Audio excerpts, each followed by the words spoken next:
Hello दोस्तों, स्वागत है आपका अपने चैनल ईयर हिस्ट्री सर्कल में। तो अभी भी जारी होगा आरआरबी एएलपी का रिजल्ट, जो कि बेसब्री से सबका इंतज़ार है। तो आइए देखते हैं कि इस नोटिस में क्या क्या लिखा है। ये अभी भी न्यूज़ है, मात्र अभी भी रिलीज हुआ है, तो उसके बारे में हम लोग पूरा डिटेल में देखेंगे, है ना। तो बात करते हैं यहाँ पे कि इसमें क्या लिखा हुआ है। तो आरआरबी एएलपी रिजल्ट 2024 कब जारी होगा? लोको पायलट CBT 1 परीक्षा का रिजल्ट पास होने के लिए चाहिए कितने अंक, है ना। तो यहाँ पे लिखा हुआ है, उसके बारे में यहाँ पे हम देखेंगे कि देखिए इसके बारे में पूरा डिटेल में लिखा होगा, जो कि आपको भी पता होगा। एक बार मैं पढ़ के सुना देता हूँ कि क्या लिखा है। रेलवे भर्ती बोर्ड आरआरबी जल्द ही सहायक लोको पायलट एएलपी CBT 1 परिणाम परीक्षा घोषित करेगा। परिणाम जारी होने के बाद उम्मीदवार आधिकारिक वेबसाइट पर अपने परिणाम को देख सकते हैं। इस परीक्षा के लिए नोटिफिकेशन 18 जनवरी 2024 को जारी किया गया था और आवेदन की प्रक्रिया 20 जनवरी से शुरू हुई थी। लोको पायलट का आयोजन 25 से लेकर 29 नवंबर के बीच किया गया था। इसके आगे देखते हैं क्या लिखा है। जल्द आएगा लोको पायलट का रिजल्ट, है ना। CBT 1 परीक्षा प्रोविजनल आंसर की 5 दिसंबर को जारी हो गया था, जो कि आप सभी लोग देख लिए होंगे। इस पर आपत्ति दर्ज कराने के लिए 10 दिसंबर तक का टाइम दिया गया था, जो कि ये भी सबमिट हो चुका है। ठीक है, अब इस पर प्राप्त आपत्तियों के निपटारे के बाद फाइनल आंसर की और रिजल्ट जारी किया जाना है। मीडिया रिपोर्ट के अनुसार नतीजे दिसंबर के अंतिम सप्ताह या जनवरी के पहले सप्ताह में घोषित किए जा सकते हैं। तो दोस्तों आज टोटल देखिए हमारे पास कितना हो गया। आज हो गया हमारे पास 8 तारीख हो गया, है ना। 8 और 1 2025 हो गया। और जो कि यहाँ पे बोला गया था कि जनवरी फर्स्ट वीक में आएगा। ठीक है, तो जनवरी फर्स्ट वीक तो बीत गया, तो हम लोग 10 जनवरी तक का वेट कर लेते हैं। 10 जनवरी तक नहीं आएगा तो हम लोग एक बार ट्वीट करेंगे, है ना। उसके बाद तो शायद रिज़ल्ट जल्दी से जल्दी आ जाए, क्योंकि रिज़ल्ट जितनी जल्दी आता है तो तैयारी उतने जल्दी हो जाता है, क्योंकि बहुत सारे दोस्त जो हैं तैयारी नहीं कर रहे हैं। तो इसलिए मतलब कि रिज़ल्ट को आना बहुत ही ज़रूरी है कि रिज़ल्ट जितने जल्दी आएगा उतने जल्दी कुछ लोग तैयारी कर लेंगे, है ना। क्योंकि बहुत लोग सोचते हैं कि हमारा होगा कि नहीं होगा, लेकिन जो पिछले साल LP दिए थे और हुआ नहीं था उनका, तो उनको पता है कि कितने नंबर पे सिलेक्शन होगा, तो अपनी तैयारी में लग गए होंगे। उनके भले ही कम नंबर होंगे तो कैसे, वो अपनी तैयारी में पूरे के पूरे लग गए होंगे। क्यों? क्योंकि उनको पता है कि कितना कट ऑफ जाएगा और कितने नंबर पे हम लोग पास हो जाएंगे, है ना। तो ज़्यादा डरने की ज़रूरत नहीं है। वैकेंसी टोटल आपको इस अकॉर्डिंग देखना है कि कितना है कितना नहीं है। आपको ये देखना है कि 2 लाख, है ना, 2,80,000 वैकेंसी है। तो इसके अकॉर्डिंग टू आपको देखना है कि नहीं वैकेंसी हमारे पास इतना है, तो इसको मान के चलना कि इतनी वैकेंसी है। और लगभग 14 लाख लोगों ने क्या किया था, एग्ज़ाम दिया था, है ना।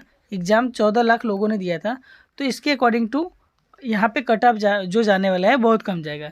तो हम बात करते हैं यहाँ पे कि CBT 1 का जो ये हमारे पास 2018 का कट ऑफ है। ठीक है, तो मैं आपको दिखाता हूँ यहाँ पे कि CBT 1 का ये कट ऑफ है, जो कि अहमदाबाद का, ठीक है, गया था कितना, जनरल का 43.47 गया था, अजमेर का 53.1 गया था। ये UR का है, ठीक है दोस्त, ये वाली जो पहली लाइन है ये UR का है। OBC का 35 गया था, SC का 22 गया था यहाँ का अहमदाबाद का, और उसके बाद ST का इतना गया था, है ना। तो कहने के आप देख रहे हैं कि आपके ये देखिए आउट ऑफ 100 है ना, ये आउट ऑफ 100 है। तो आपको डरने की कोई ज़रूरत नहीं, क्योंकि आपके जो नंबर आए हैं वो आउट ऑफ 75 आए हैं। तो 75 में से जब वो आप 4/3 करेंगे ना मल्टीप्लाई, तो कहीं ना कहीं नंबर आपका इधर लाई करेगा विदाउट नॉर्मलाइजेशन, और नॉर्मलाइजेशन करेंगे तो नंबर और ही ज़्यादा हो जाएगा। तो आपको डरने की कोई ज़रूरत नहीं है यदि आपके इसके आसपास नंबर आ रहे हैं। ठीक है, मैं तो इतना बोल रहा हूँ कि यदि प्रो रेटेड आपका 100 में से 50 आ रहा है ना, प्रो रेटेड इतना आ रहा है, तो आपका सिलेक्शन हो जाएगा। क्योंकि ये CBT 1 है, इसमें 2 पेपर होगा, है ना, इसमें 2 पेपर होगा। ये CBT 1 है, CBT 1 केवल क्वालिफाई था, है ना।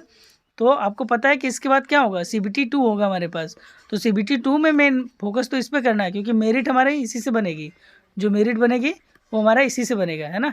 बाकी ये आप देख सकते हैं कि जो इलाहाबाद है वहाँ का भी कट ऑफ कितना गया था, 42.75 गया था। तो किसी का नंबर 33 है, इसके आसपास है, तो उसको डरने की ज़रूरत नहीं है। आउट ऑफ 75 उसका नंबर हो जाएगा 44 नंबर हो जाएगा, प्रो रेटेड हो जाएगा इतना, है ना। तो आपको डरने की ज़रूरत नहीं है। अब कुछ लोग बोलेंगे सर कि पिछली बार तो ऐसा गया था, मतलब कि वैकेंसी इतनी ज़्यादा था, इतनी तो कोई ज़्यादा वैकेंसी नहीं थी उसमें, टेक्नीशियन भी था, है ना, टेक्नीशियन के भी पोस्ट थे और फॉर्म बहुत ज़्यादा भरे गए थे। इस बार तो फॉर्म बहुत कम भरे गए हैं, तो कहीं ना कहीं इसका आपको बेनिफिट मिलेगा कि आपको मतलब कि मेरिट यहाँ पे कम जाएगी। और कुछ कुछ ऐसे जगह हैं जहाँ पे जो कट ऑफ है वो बिल्कुल ही कम जाएगा। कम जाने का मतलब कि कट ऑफ जो होगा ना, बस क्वालिफाई यदि आप कर लिए, मतलब कि 30% आप ला दिए हैं, तो वहाँ पे इतने पे ही सिलेक्शन हो जाएगा। कुछ कुछ ऐसे जगह हैं, ठीक है दोस्त। तो ये पूरा का पूरा आपको दिखा रहा हूँ मैं कि एक पिछली बार का कट ऑफ है, इसके अकॉर्डिंग टू ही, इससे ज़्यादा नहीं जाएगा, बहुत करेगा 1-2 नंबर आगे पीछे होगा तो होगा, लेकिन इससे ज़्यादा नहीं जाएगा, ठीक है दोस्त।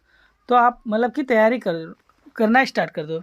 और बात करते हैं कि यदि सेफ स्कोर के बारे में बात करते हैं कि यदि आपके नंबर ठीक ठाक आ रहे हैं, ठीक ठाक मतलब कि यदि आपके नंबर कहीं ना कहीं इसके बीच में है ना, यदि सपोज कीजिए आप यूआर के हैं, है ना, आप यूआर के हैं कहीं से भी हैं, और आपके नंबर यदि 35 से 40 के बीच में है ना, 35 से 40 के बीच में है, तो आप मतलब कि तैयारी कीजिए, आप सेफ हैं, ठीक है। और यदि ओबीसी के हैं, ठीक है, ओबीसी के हैं और आप यदि 30 से लेके 35 के बीच में है, तो भी आप सेफ हैं, आपको तैयारी करना चाहिए, क्योंकि आपका जो रिजल्ट आएगा ना, तो उस रिजल्ट में आपका नाम होगा, ठीक है, आप देख लीजिएगा, मैं सही बता रहा हूँ, आपका उस रिजल्ट में नाम होगा, तो देख लीजिए, क्योंकि 15 गुना लेना है, तो 15 गुना लेगा तो श्योर है कि श्योर आपका उसमें आंसर आ जाए, मतलब कि इस रिजल्ट में आपका नेम होगा यहाँ पे, ठीक है। आपका जो भी नेम होगा, यदि इसके बीच आपका नंबर आ रहा है, क्योंकि ये आउट ऑफ 75 है दोस्त, जब ये प्रो रेटेड आप निकालेंगे तो खुद ही बढ़ जाएगा, और कुछ नॉर्मलाइजेशन होगा थोड़ा बहुत, तो आपका उस रिजल्ट में नाम हो जाएगा, है ना। उसके बाद एससी की बात करें तो एससी को भी कम नंबर चाहिए, है ना, कि एससी के यदि 25 से लेके यदि 30 नंबर है, तो भी उनका सिलेक्शन होने के पूरे पूरे चांसेस है। क्यों? क्योंकि कट ऑफ उतना ज़्यादा नहीं जाएगा। एसटी की बात करें हम लोग, तो यदि इनके 20 से लेके 25 नंबर है, 26 नंबर है, तो यहाँ पे भी हो जाएगा। हालांकि जो नोटिस है उसमें लिखा हुआ है कि जो एससी है, ठीक है, उनको कमी परसेंट लाना है, मतलब कि 18 कितना 5% लाना है, मतलब कि इतने नंबर लाने हैं आउट ऑफ 75। यदि इतने नंबर है तो भी उनका सिलेक्शन हो सकता है। तो सोचिए इतने कम नंबर है, तो मैं तो बोल रहा हूँ कि 20 से 25 नंबर होगा तो हो जाएगा सिलेक्शन। और पिछली बार तो बहुत कम नंबरों पे हुआ था सिलेक्शन, है ना। मेरे कुछ एससी के दोस्त थे, ठीक है, जिनका मतलब कि 23 नंबर पे हुआ था सिलेक्शन, है ना। ओबीसी के थे, ओबीसी का 24 नंबर पे हुआ था सिलेक्शन, ठीक है। तो ऐसे ऐसे दोस्त थे। तो मैं दोस्त बताओ, ये ओबीसी का है, मैं कहीं इससे कितनी ज़्यादा बता रहा हूँ कि इस पे होगा सिलेक्शन तो होगा। और ये एससी का सोचिए, ये 23 में बता रहा हूँ, और यहाँ पे मैंने लिखा है लगभग 30 के आसपास लिखा है, 25 से 30 के बीच में, तो सिलेक्शन होने के बहुत चांसेस हैं आप लोगों का। आप लोग CBT 2 की तैयारी कीजिए, क्योंकि बाद में आपको, ठीक है, मौका नहीं मिलेगा। तो CBT 2 की तैयारी कीजिए, वरना हाथ से आपको ही निकल जाएगा। तो बहुत अच्छा है कि चांस है आपको कि आपके यदि इतने नंबर आ रहे हैं, आउट ऑफ 75 आ रहे हैं नंबर, तो आप तैयारी में मतलब कि लग जाइए, पूरा कंटिन्यू मेहनत से तैयारी कीजिए, ठीक है दोस्तों।